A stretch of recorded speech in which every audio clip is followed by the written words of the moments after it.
दिल्ली में पॉल्यूशन का हाल बहुत बुरा है, आप सभी जानते हैं। और जो दिल्ली में रहते हैं, दिल्ली एनसीआर में रहते हैं, वो लोग तो बहुत अच्छी तरह से जानते हैं। आपको क्या लगता है इस पॉल्यूशन का कारण क्या है, और ये पॉल्यूशन क्या सरकार कम कर सकती है? नहीं दोस्तों, सरकार किसी की भी हो, चाहे फिर वो कांग्रेस की हो, बीजेपी की हो, या आम आदमी पार्टी की हो, या कोई और सरकार हो, कोई भी तीन चीज़ें नहीं ख़त्म कर सकता। पहला पॉल्यूशन, दूसरा गंदगी, और तीसरा जो है वो बहुत ही इंपॉर्टेंट है, ये मैं आपको आखिरी में बताऊंगा। पहले हम बात करते हैं पॉल्यूशन की और गंदगी की। तो अब हम बात करते हैं कि दिल्ली में जो पॉल्यूशन बढ़ रहा है उसका कारण क्या है। आप कमेंट जरूर कीजिएगा और बताइएगा कि कारण आखिरकार आपके एरिया में क्या कारण है, क्योंकि सब एरिया में अलग अलग तरीके के पॉल्यूशन है और अलग अलग चीज़ों के कारण होते हैं। दो मुख्य कारण हैं।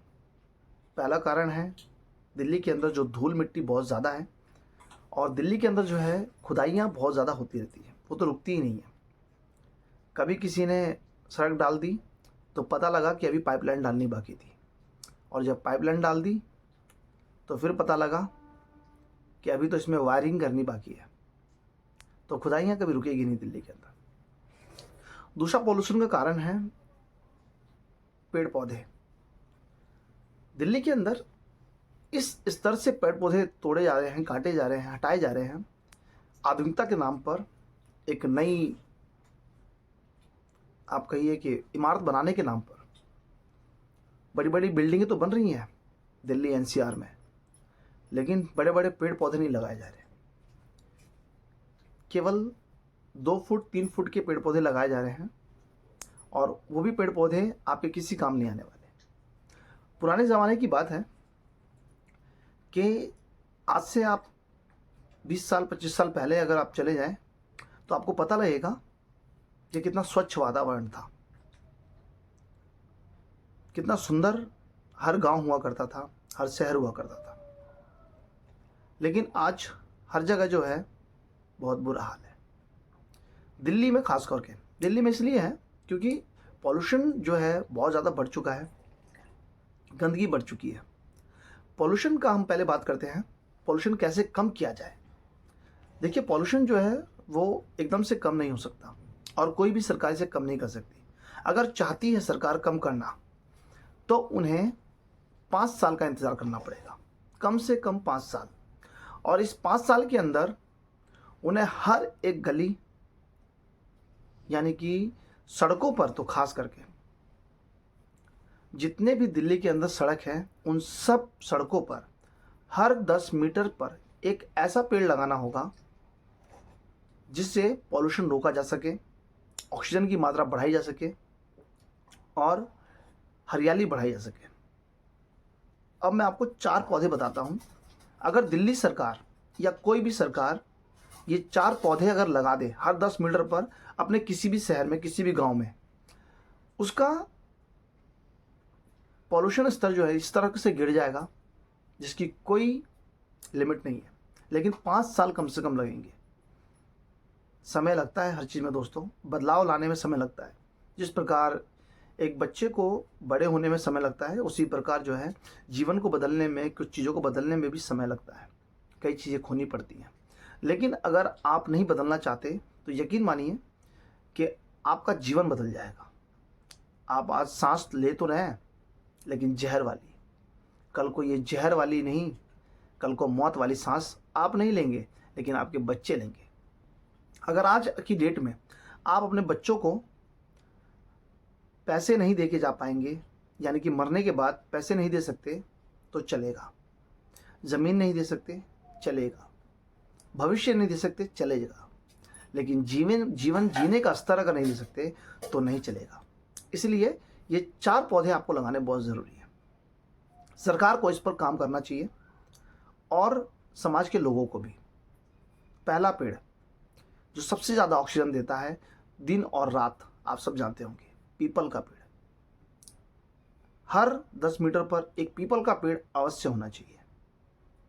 दूसरा नीम का पेड़ जो 80% ऑक्सीजन देता है और वातावरण को स्वच्छ रखता है। कई सारे कीटनाशक जो उससे मारे जाते हैं, आपको पता ही होगा, और कई सारे बैक्टीरिया को वो मारता है। ये दूसरा पेड़ जो है नीम का पेड़ है, ये भी लगने चाहिए। यानी कि पहला नीम का पेड़, दूसरे 10 मीटर पर पीपल का पेड़, इस तरह से गैप में। तीसरा पेड़ आपको बता दूं, वो होना चाहिए बरगद का पेड़। दोस्तों ये पेड़ ऐसे पेड़ हैं जो बहुत बड़े आकार में होते हैं और कई गुना ज़्यादा ऑक्सीजन भी पैदा करते हैं और छाया भी देते हैं। इन पे केवल इंसान ही जीवित नहीं रहते, इन पे पूरी प्रकृति जीवित रहती है। चौथा पेड़ वो है आम का पेड़। आपको बता दूं फायदे क्या है। अगर आम का पेड़ लगा दिया और सरकार ने ये नियुक्त कर दिया कि इस पेड़ को बड़े होने के बाद आम जो है किसी भी आम इंसान के हाथ में जा करके तोड़ सकता है, खा सकता है, अगर ऐसा कर दे, यकीन मानिए बहुत ही सुंदर हो जाएगा। आने वाले 5-6 साल के अंदर आप देखेंगे कि ऐसा वातावरण हो जाएगा कि दिल्ली जैसा कोई शहर नहीं होगा। लेकिन ऐसा शायद लगता है सरकार नहीं करेगी। सरकार तो छोड़िए, कोई भी नहीं करेगा, क्योंकि उन सबको केवल और केवल अपनी छवि से मतलब है, अपने कार्य से मतलब है, अपनी कुर्सी से मतलब है। आम जनता तो भाई कर ही नहीं सकती, क्योंकि आम जनता ने जहाँ एक पेड़ लगाए वहीं सरकार के न जाने कितने सारे जो हैं सवाल खड़े होंगे कि भाई ये ज़मीन तुम्हारी है तो ये तुम्हारा काम है, इस तरह की चीज़ें। अब बात करते हैं आम जनता की। अगर आम जनता अपने घर के आगे इन 4 पेड़ में से कोई भी एक पेड़ अगर लगा ले, अगर उनके पास जगह है, तो ऐसा नहीं है कि अगर आपका गली में घर है और आप अपने घर के आगे लगा ले तो ये नहीं होगा। हाँ, लेकिन गली के बाहर अगर आप दोनों साइड में अगर एक एक पेड़ लगा लें तो यकीन मानिए आप बदलाव की और बढ़ चुके होंगे। आपको सुझाव कैसा लगा आप कमेंट जरूर करें। दूसरी बात हम करते हैं दोस्तों सफाई की, गंदगी की। दिल्ली में गंदगी का स्तर इतना है कि सरकारी अफसर या सरकारी लोग तो काम करना ही नहीं चाहते, फिर चाहे सरकार किसी की भी आ जाए। वो केवल एक दूसरे पर अपनी बोझ डालते रहते हैं कि अब तो उसकी सरकार है और अब उसकी सरकार थी और उसकी सरकार रहेगी, इसलिए हम काम नहीं कर रहे, हमें काम नहीं करने दिया जा रहा। 8 घंटे की ड्यूटी अगर प्राइवेट सेक्टर में आम इंसान के साथ हो तो उससे पूरा काम लिया जाता है 8 की जगह 8.5 घंटे का। लेकिन वही सरकारी स्तर में अगर देखा जाए तो ये 8 घंटे की ड्यूटी नहीं करते। अगर 2 बार इन्होंने झाड़ू लगा दिया आपके मोहल्ले में तो तीसरी बार आपको दिखेंगे भी नहीं, क्योंकि इनका काम ही है एक बार झाड़ू लगाया और पीना खाना स्टार्ट। सफाई कैसे हो सकती है? आपने अपने घर की सफाई करी, आपको कूड़ेदान के अंदर डालना है, न कि गली के बाहर फेंक देना है, और ना ही दूसरे घर के ऊपर फेंक देना है, ना ही किसी पार्क में फेंकना है, और ना ही किसी को फेंकने देना है। तभी आप सफाई को बढ़ावा दे सकते हैं। दूसरा कि जितने भी सफाई कर्मचारी आपके इलाके में आते हैं, आपको उन पर दबाव बनाना होगा कि भाई आप साफ करके जाएं, क्योंकि आपकी ड्यूटी लगी है। और ना सुने तो आप उनकी कंप्लेंट करें। समाज जागरूक नहीं है, समाज करना ही नहीं चाहता, कोई अपने ऊपर लेना ही नहीं चाहता। ये सबसे बड़ी कमी है और इसी के कारण जो है गंदगी सबसे ज़्यादा फैल रही है और हम गंदगी भी बहुत ज़्यादा फैला रहे हैं। हमें गंदगी भी कुछ हद तक रोकनी चाहिए, हम रोकते नहीं हैं। अब मैं बात करता हूँ तीसरी दोस्तों, वो है क्राइम। यानी कि दिल्ली के अंदर क्राइम इस लेवल तक है कि आम जनता जो है, एक आम नागरिक जो है बहुत परेशान है। और इसकी सबसे बड़ी वजह जो है वो है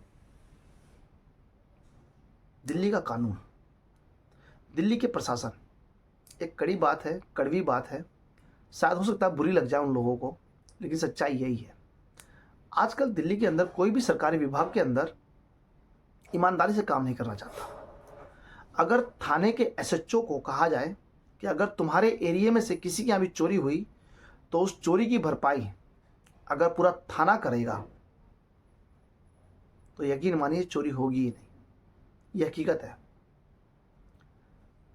किसी सरकारी अफसर में, सरकारी डिपार्टमेंट में से अगर 10 लोगों को तुरंत निकाल दिया जाए काम चोरी के मामले में, यकीन मानिए केवल 10 लोगों को अगर निकाल दिया जाए ना, तो 1000 लोग अपने आप सीधे हो जाएंगे। सरकार को प्राइवेट करने की ज़रूरत नहीं है, सरकार को सरकारी में ही भर्ती ला दे।